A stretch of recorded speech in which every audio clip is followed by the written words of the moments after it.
Good morning. I want to thank Senator Inouye for stopping by this morning because he is one of those who has been involved in this issue for many years, as I have.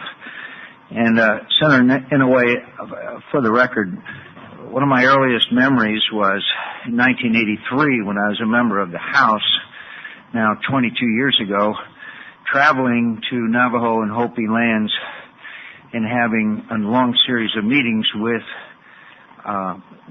Congressman Udall, then chairman of the Interior Committee, to try to get the issue of the Navajo-Hopi land dispute settled. One of the few times in Mo Udall's career, he was not successful. And then I know when I came to the Senate in 1987, this issue again was before the committee. The issue of the Bennett freeze, how many families need to be located, how soon would we be able to terminate this? And now we have spent, since 1974, now 31 years, we've spent $483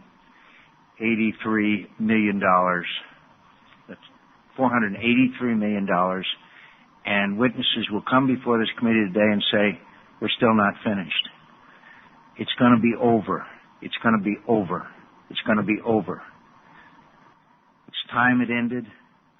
It's time that we brought to a conclusion this tragedy that has afflicted human beings on the Navajo and Hopi reservation for too long. And I guess, and I'd be interested in hearing my colleague from Hawaii's comments, maybe the lesson is you shouldn't try to settle land disputes through legislation. That may be one of the lessons we've learned here since 1974. And I do not diminish in any way the human tragedy that's been associated with this issue. Witnesses today are as well aware of that as I am. But I'm also aware that there is limited amount of American taxpayers' dollars that could be devoted to worthy causes on both the Navajo and Hopi reservations. Educational facilities, healthcare facilities, housing, many others.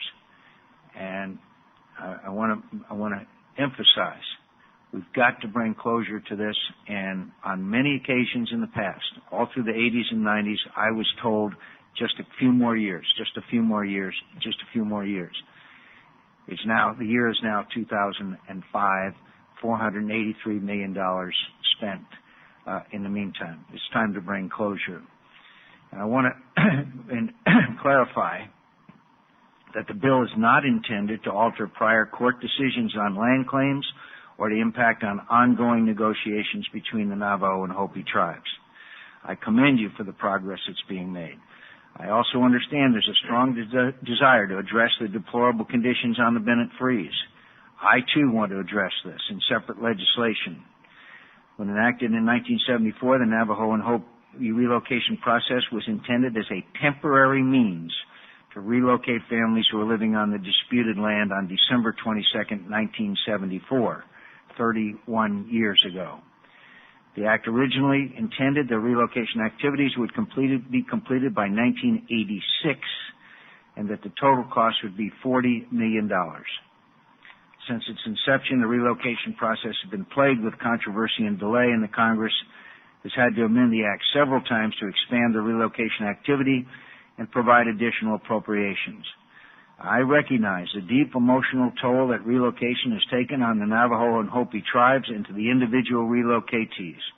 But after 31 years of identifying and relocating eligible applicants and appropriations over $500 million, it's time to bring the relocation program to a close. This bill intends that by September 2008, the relocation office will transfer remaining responsibilities and necessary personnel and funding to the Department of Interior. Thereafter, the federal government will no longer be obligated to provide replacement homes for eligible relocatees. The funds to provide these homes will be placed in trust with Interior for dissemination to eligible relocatees or their heirs. All other necessary relocation activity will be administered by the department until these activities are complete. In 1996, I introduced a bill that would have phased out the relocation program by September 2001. At a hearing on that bill, many witnesses stated that this was a reasonable timeline to complete the activity, but opposition remained due to the pending approval of the accommodation lease agreements by the Interior Department. That activity is now complete, and an additional 9 years have passed in which additional relocation activity has occurred. I commend the Relocation Office for its ongoing efforts to implement this complex program. I understand that you have reviewed over 4,600 applications, considered numerous appeals, and provided relocation homes for over 3,600 families. You've also provided funding to both tribes to address the impacts of relocation. I welcome you all to your hearing, and I look forward to your testimony on this important matter. Senator Inouye. Thank you very much. As you pointed out, Mr. Chairman, this problem has been with us for over 125 years. It's one based on culture and history, and much blood has been shed. But as you pointed out, Mr. Chairman, the time has come. Yes, the time has come. When we first handled this, it was $40 million. Now it's nearly $500 million, and it could get higher. But the spirit of cooperation is here, and I'm certain that the leaders of both Hopi and Navajo have learned that by cooperating, one can achieve a lot. And I hope that spirit will prevail.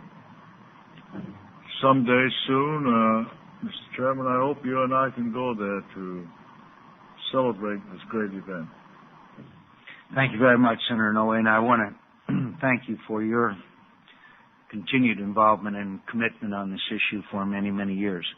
And I again want to commend Mr. Chris BAVASI, the Executive Director of the Office of Navajo and Hopi Indian Relocation, and Mr. William Ragsdale, but particularly you, Chris, for the outstanding job that you have performed over many years and in exceedingly difficult ones.